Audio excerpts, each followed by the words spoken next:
नमस्कार, जेके अपडेट में आपका स्वागत है। मैं हूं अश्विनी गुप्ता। मेरे साथ यहां पर मौजूद हैं सुधांशु शर्मा जी, जो कि प्राइवेट स्वास्थ्य क्षेत्र से हैं, वहां पर अपनी सेवाएं दे रहे हैं। आज हम इनके साथ बात करेंगे जम्मू कश्मीर की जो सरकारी स्वास्थ्य सुविधाएं हैं, उन्हें लेकर बात करेंगे कि उनमें कितना विस्तार हुआ है, जहां लोगों को कितनी सुविधाएँ मिल रही हैं। तो सुधांशु जी, सबसे पहले जेके अपडेट में आपका स्वागत है। नमस्कार। सुधांशु जी, एक चीज़ बताएं कि अभी एलजी साहब ने ऐलान किया एक दिन पहले ही, उन्होंने कहा है कि 7,177 करोड़ रुपए का जो बजट है वो इस वर्ष स्वास्थ्य सुविधाओं पर खर्च किया जा रहा है, जबकि बीते वर्ष भी 8,000 करोड़ से अधिक की धनराशि खर्च की गई जो स्वास्थ्य क्षेत्र पर। निश्चित रूप से 2 साल कोविड रहा है तो स्वास्थ्य सुविधाओं को बढ़ाया गया है, ऑक्सीजन प्लांट बढ़ाए गए हैं, लेकिन अभी जो ताज़ा जो जिक्र उन्होंने किया है जो धनराशि का 7,000 करोड़ से अधिक की जो धनराशि उन्होंने जिक्र किया है, उसमें उन्होंने एम्स का जिक्र किया है। उसके साथ उन्होंने कहा कि 3 मेडिकल कॉलेज से हमने 7 मेडिकल कॉलेज कर दिए हैं, एमबीबीएस की सीटें 1100 कर दी गई हैं। इसके अलावा जो ऑक्सीजन की क्षमता थी 14,000 से 1 लाख कर दी गई है। एलपीएम 14,000 एलपीएम से 1 लाख एलपीएम कर दी है। उसके साथ और भी उन्होंने इंफ्रास्ट्रक्चर के बारे में बात की है। लेकिन क्या इस इंफ्रास्ट्रक्चर से लोगों को स्वास्थ्य सुविधाएं मुहैया हो पाएंगी? देखिए, ऐसा है कि नो डाउट कि एलजी साहब ने जो भी इन्वेस्टमेंट के लिए अभी जो प्रपोजल्स दिए हैं या प्रोजेक्शंस दिए हैं, उसमें नो डाउट के काम तो चल रहा है। लेकिन मेरा एज ए पर्सनल ओपिनियन मेरा ये है कि आप ये बताएं कि हाँ जी, कि आपने कहाँ पर खर्च किया। जो ऑलरेडी जो आपके पास मेडिकल कॉलेजेस बने हुए हैं, क्या वहाँ पर वो सुविधाएं को आपने अपग्रेड किया? मेडिकल कॉलेज में कार्डिक सर्जरीज नहीं हो रही हैं, तो उसका किसका कसूर है? डॉक्टर्स अवेलेबल हैं, लेकिन वहाँ पर मशीनरी नहीं है, तो क्यों नहीं है? तो उन चीज़ों के बारे में, जहाँ पर आपके पास इंफ्रा खड़ा हुआ है, वहाँ पर सिर्फ आपको थोड़ा सा इन्वेस्टमेंट करके आपको वो डिपार्टमेंट्स जो हैं वो अच्छी तरह से दौड़ सकते हैं। तो वहाँ पर तो वो सोच नहीं रहे। नई बिल्डिंग्स बनानी हैं, नए बिल्डिंग्स आप बना करके 6 महीने साल में आप काम करोगे, तो वो जब तक बनेंगी, कब उनका काम शुरू होगा और कब वो ख़त्म होंगी और कब उसमें आप एम्प्लॉयमेंट जनरेट करके करेंगे। नो डाउट कि ठीक है, एम्प्लॉयमेंट्स के लिए अच्छा एक ऑप्शन है कि हाँ जी एम्प्लॉयमेंट जनरेट होंगी, लेकिन क्या एम्प्लॉयमेंट जनरेट हुई? आपका सुपर स्पेशलिटी बना तो उसमें यही था कि सुपर स्पेशलिटी में सुपर स्पेशलिटीज़ डॉक्टर जो हैं वो बाहर से आएंगे, एम्स पैटर्न पे बनाया गया था। तो आज मेडिकल कॉलेज से ही डॉक्टर्स वहाँ पर डिपार्टमेंट में शिफ्ट करके तो वही सुपर स्पेशलिटी बन गए। लेकिन वहाँ पर सुपर स्पेशलिटी के नाम पे कौन सी सेवाएं आप दे रहे हैं? नया तो कुछ भी नहीं हो रहा है। आज आपने मेडिकल कॉलेजेस आपने कह रहे हैं आप कठुआ में 5 और खड़े कर दिए। क्या कठुआ से पेशेंट आज की डेट में रेफ़र नहीं हो रहा है मेडिकल कॉलेज जम्मू में? क्या उधमपुर से रेफ़र नहीं हो रहा है? डोडा से रेफ़र नहीं हो रहा है? अगर मेडिकल कॉलेजेस बना दिए, वहाँ पे आपने सर्विसेज दे रहे हैं, तो वहाँ से पेशेंट को जम्मू क्यों आना पड़ रहा है या वहाँ से उसे बाहर क्यों जाना पड़ रहा है? इट मीन्स कि वहाँ पर कुछ सर्विसेज की कमी है। मोस्टली एयरलिफ्ट करके लाए जा रहे हैं जितने भी, मतलब सर्विसेज की कमी है कहीं ना कहीं, तभी इसीलिए वो वहाँ पर नहीं हो रहा है। तो इसलिए जो इंफ्रा आप नया खड़ा कर रहे हैं, ठीक है, आप इंफ्रा खड़ा करेंगे। इंफ्रा खड़ा करने में बेनिफिट किसको है? कॉन्ट्रैक्टर्स को बेनिफिट है जो बिल्डिंग बनाएंगे, गवर्नमेंट उनको पैसा देगी, वो बिल्डिंग्स बना करके खड़ी करके दे देंगे। लेकिन जब तक आपको ज़रूरत पड़ेगी कि हाँ जी हमें स्टाफ चाहिए एम्प्लॉयमेंट के लिए, तब आप कहेंगे हमारे पास बजट ही नहीं है एम्प्लॉयमेंट के लिए। तो बिल्डिंगें खड़े करने से काम तो नहीं चलेगा ना सिर्फ। आज भी अगर बात देखी जाए तो जीएमसी जम्मू की ही हम बात कर लेते हैं, कोई सबसे बड़ा हॉस्पिटल है, लेकिन वहाँ पर भी पीजी से काम चलाया जा रहा है। जो बड़े डॉक्टर हैं, जो सीनियर डॉक्टर हैं, वो बहुत ही कम वहाँ पे दिखाई देते हैं। मोस्टली अगर हम बात कर लें रात के समय में, तो रात के समय में कोई भी डॉक्टर अवेलेबल नहीं होता है। ऑन कॉल कहा जाता है कि डॉक्टर साहब आ रहे हैं, लेकिन पहुँचते हैं नहीं पहुँचते हैं, ये बात की बात है। यही हालत अन्य अस्पतालों का है। इसके साथ साथ हम अगर बात करें तो लगातार डॉक्टरों की कमी जो बताई जा रही है। बिल्डिंगें, आपने भी जिक्र किया कि बिल्डिंगें खड़ी हो रही हैं, लेकिन उन बिल्डिंगों को चलाएगा कौन? वही तो मेन पर्पज़ है कि आप इन्वेस्टमेंट कर रहे हैं इंफ्रा पे, बट इंफ्रा के साथ साथ मैन पावर आप कहाँ से ला रहे हैं? मैन पावर भी तो चाहिए आपको। आप एम्स बना रहे हैं, आप पीजी एम्स बनाने से मुझे ये बताइए कि आपका दिल्ली का एम्स और जम्मू के एम्स में जब आप बात करते हैं कि एम्स हॉस्पिटल में जाना है, तो एम्स आपको दिल्ली नज़र आता है। क्या वो क्वालिटी, वो स्टैंडर्ड जम्मू मेंटेन करेगा? पीजीआई चंडीगढ़ है, पीजीआई रोहतक में भी बन गया, लेकिन पीजीआई रोहतक का इतना नाम नहीं हुआ। पीजीआई पटियाला भी बन गया, वहाँ पर कोई नाम नहीं हुआ। क्यों? पीजीआई चंडीगढ़ का नाम है। क्यों? क्योंकि वो इतना पुराना इंस्टीट्यूशन है, वहाँ पर इतनी ज़्यादा रिसर्च वर्क हो चुके हैं, इतने डॉक्टर्स अच्छे क्वालिफाइड वहाँ पर हैं, तो वो चीज़ें आपको यहाँ पर लाने में कितना टाइम लगेगा? एक फेथ भी होता है लोगों का। डेफिनेटली कि आप पीजीआई चंडीगढ़ भेज रहे हो, आप कहते हो जाए एम्स चले जाओ, कुछ नहीं होगा, ठीक हो जाएंगे। बट एम्स दिल्ली में ठीक हो जाएंगे, एम्स जम्मू में क्या वैसी फैसिलिटीज़ आप दे पाएंगे? आपने प्राइवेट सेक्टर में कटरा में भी हॉस्पिटल खड़ा कर दिया, लेकिन उसके बावजूद भी आप लोग बाहर भाग रहे हैं। तो कारण क्या है? कारण यही है कि हमारे पास अच्छी मैन पावर जो है, जिसे हमें पैसा दे करके लाना चाहिए, वो हमारे पास नहीं है। जम्मू से डॉक्टर्स जो हैं वो हमारे प्राइवेट सेक्टर में बाहर काम कर रहे हैं, अच्छा काम कर रहे हैं, वो जम्मू आने से कतराते हैं। क्यों? क्योंकि यहाँ पर अच्छा पैकेजेस नहीं मिलता, काम नहीं है अच्छा, तो इसलिए वो क्यों आएंगे? अगर हम बात करें तो आपने डॉक्टरों का भी जिक्र किया कि डॉक्टर बाहर जो हैं, यहाँ के डॉक्टर बाहर जा रहे हैं। मोस्टली अगर हम बात करें, कुछ एक डॉक्टर हम बात करेंगे कि मेदांता हॉस्पिटल में हरियाणा गुड़गांव में भी काम कर रहे हैं, वो जम्मू से ही हैं, लोकल हैं और अच्छी सेवाएं दे रहे हैं। इन सब के बीच डॉक्टरों की जो बेहतरीन डॉक्टर जो है वो जम्मू कश्मीर में उनकी कमी है। जब भी अगर हम आर्थो की ही बात कर लें तो किसी की अगर टांग भी टूटती है किसी एक्सीडेंट में तो वो अमृतसर जाने को करता है, जबकि जम्मू में भी उसका उपचार हो जाएगा। लेकिन ऐसा क्या है कि वो बाहर जा रहा है?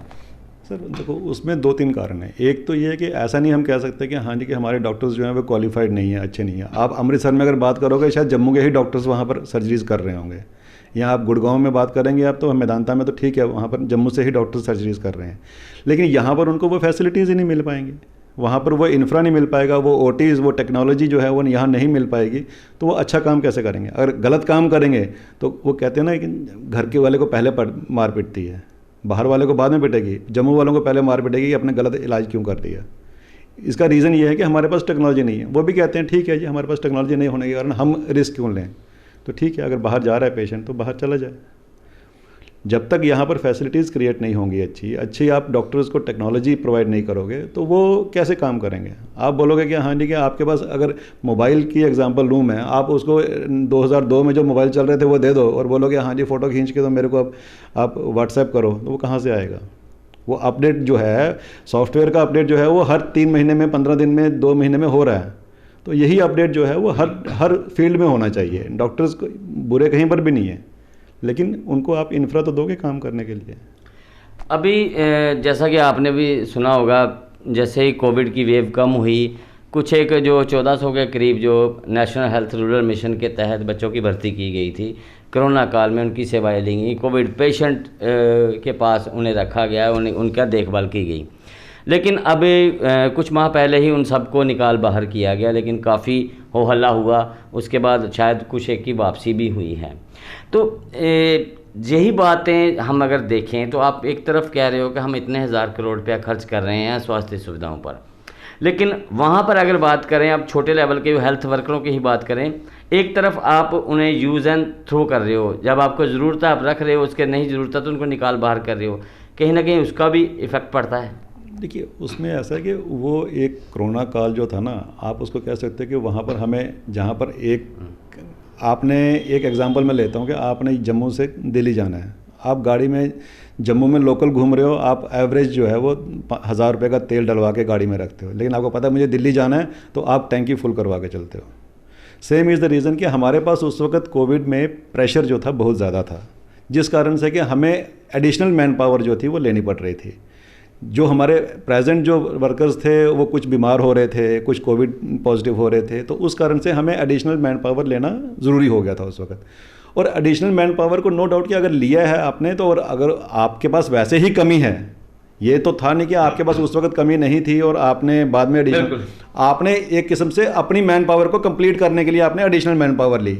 आपकी मैन पावर पहले से कंप्लीट नहीं थी, लेकिन उसको आपने थोड़ा सा, मतलब इस जो तरीकाकार आपने अपनाया वो नहीं होना चाहिए था। उनको कम से कम कहीं, अभी भी आप बोलो, आप पीएचसीज में चले जाओ, रूरल में कहीं पे सीएचसीज में चले जाओ, वहाँ पर स्टाफ ही अवेलेबल नहीं होता है। तो एलजी साहब ने तो अभी जिक्र किया है कि हमने हर पंचायत में पीएचसी खोल दी है। पीएचसी खोल दी है, आप जाकर के चेक कीजिए ना वहाँ पर स्टाफ कितना पहुँचा है। पीएचसी खोलने से क्या होगा? पीएचसी खोलने के लिए उनको एक कमरा चाहिए, 2 कमरे चाहिए, 3 कमरे चाहिए, उसके लिए किराया देना है, तो वो किराया किसको जाएगा? मालिम खान को। तो ठीक है, वो कॉन्ट्रैक्ट क्रिएट हो गए, बट उसके बाद जहाँ पर पैसा गवर्नमेंट ने अब देना है तो वो तो अब वहाँ पर तो वो सेवाएं मिलेंगी नहीं ना। मुझे याद है हमने भी एक स्टोरी की थी, उधमपुर के शायद कहीं दूरदराज के क्षेत्र की स्टोरी थी। वहाँ पर पीएचसी जो पब्लिक हम अगर प्राइमरी हेल्थ सेंटर है, उसे वहाँ का पीएन रन कर रहा था, वो लोगों को देख रहा था, दवाई भी वही लिख के दे रहा है, जबकि वहाँ पे डॉक्टर मौजूद नहीं थी। स्वास्थ्य सुविधाओं को ऐसा जो हालत है जम्मू कश्मीर में है। बिल्कुल होगा।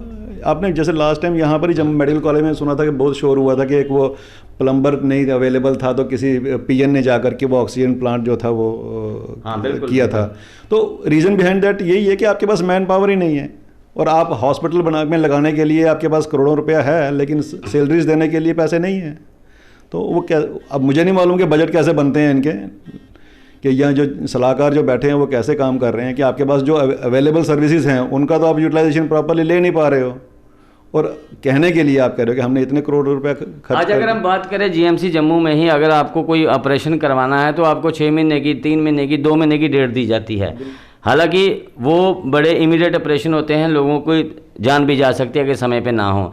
कहीं ना कहीं ये जानबूझ के किया जा रहा है कि ताकि प्राइवेट सेक्टर की तरफ जो है मरीज रुख करे, जहाँ ये मजबूरी है। सर प्राइवेट सेक्टर भी जम्मू में कहाँ है?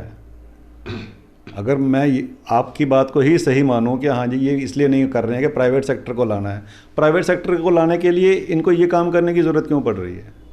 प्राइवेट सेक्टर तो अपने पैसों से आएगा, अपने पैसों से काम करेगा, वो इनकी पैसों से थोड़ी चलेगा। लेकिन जो ये सर्विसेज देना चाह रहे हैं वो ये जब अपने लेवल पे यहाँ पर लोकल नहीं देंगे तो बाहर वाला भी सोच लेगा कि मुझे आने की ज़रूरत क्या है, जब मेरे पास घर में आने की ज़रूरत, बाहर ही मेरा सब कुछ काम हो रहा है, तो मुझे यहाँ आने की ज़रूरत क्यों है?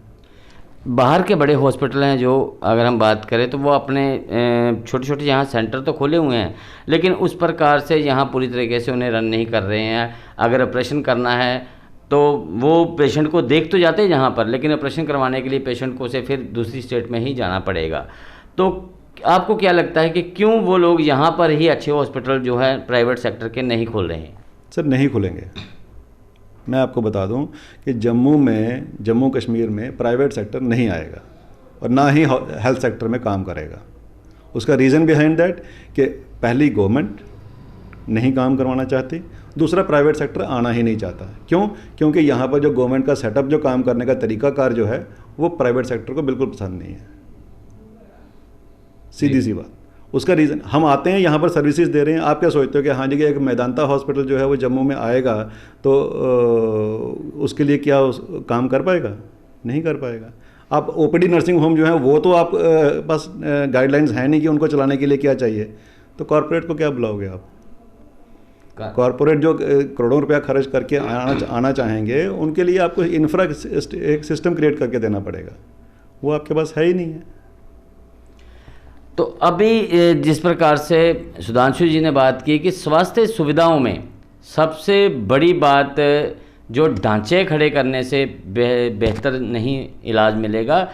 बेहतर इलाज अगर आपके पास मशीनरी है तो आप टेंट के अंदर भी बेहतर उपचार जो है पेशेंट को दे सकते हो। अगर आपके पास काबिल डॉक्टर हैं तो आप एक झुग्गी में बैठ के भी उसका उपचार कर सकते हो, मरीज़ का उपचार कर सकते हो। उसके लिए बड़ी बिल्डिंग की ज़रूरत नहीं है। सबसे पहले स्वास्थ्य सुविधाओं में जिस प्रकार से बढ़ाई जानी है तो उनमें जो है मैन पावर और मशीनरी, टेक्नोलॉजी सबसे अहम जो आज की ज़रूरत है।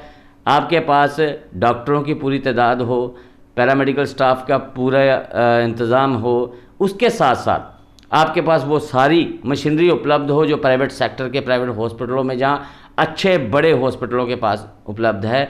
उसके बाद ही ये माना जाएगा कि स्वास्थ्य सुविधाओं का विस्तार हो रहा है और लोगों को बेहतर सुविधाएं मिल रही हैं। तो चलते चलते आपको एक बार फिर से बता दें कि कोरोना ने अपनी थर्ड वेव के रूप में दस्तक देना शुरू कर दी है और नया वेरिएंट ओमिक्रॉन जो है वो दस्तक दे चुका है। भारत में भी तेज़ी से इसके मामले सामने आ रहे हैं। तो ऐसे में आप लोगों को और सतर्क होने की ज़रूरत है और स्वास्थ्य सुविधाओं पर निर्भर रहने के बजाय आपको अपना खुद का स्वयं ही जो है बचाव करना होगा। तो मुझे अश्विनी गुप्ता को कैमरामैन शम्मी थापा के साथ दें इजाज़त। आप जुड़े रहें जेके अपडेट के साथ। जेके अपडेट रहे हमारे साथ। अगर आप ये वीडियो YouTube पर देख रहे हैं तो हमारे YouTube चैनल को सब्सक्राइब करें और बेल आइकन को क्लिक करें। अगर आप ये वीडियो Facebook पर देख रहे हैं तो हमारा Facebook पेज लाइक जरूर करें। For advertisement please contact 705-109-1811।